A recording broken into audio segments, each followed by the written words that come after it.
Oy, tahan oy, tahan oy! Kita labrak oy! Tahan, tahan, tahan, tahan! Sebuah angkutan kota melaju ugal-ugalan di saat mengejar truk yang bersenggolan dengan kendaraan tersebut. Namun saat melakukan pengejaran, angkot tersebut menabrak sejumlah kendaraan, baik motor maupun mobil. Seorang pengendara motor bahkan tewas. Angkot baru berhenti setelah menabrak warung sate. Peristiwa ini terjadi di Jalan Raya Siliwangi, Kelurahan Baleendah, Kabupaten Bandung, Sabtu, tanggal 29 Mei tahun 2021. Banyak warga yang melakukan pengejaran.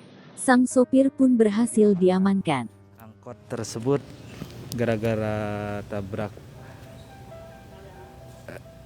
angkot tersebut korban 1 orang meninggal dunia. Ini merupakan angkot yang kemarin dikejar massa karena menabrak. Kaca-kacanya terlihat pecah, berantakan karena diamuk massa.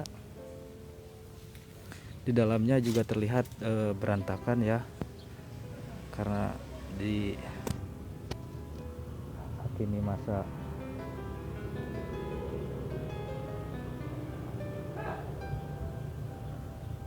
Untuk tersangka sendiri kini diamankan di Polresta Bandung, sedangkan untuk angkotnya sendiri kini diamankan di Polsek Baleendah.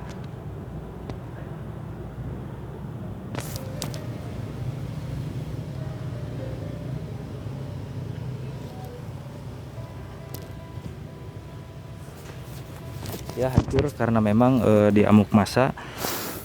Untuk tersangka sendiri kini diamankan di Polresta Bandung, dan karena kasus ini dilimpahkan kepada Polresta Bandung dan angkotnya sendiri diamankan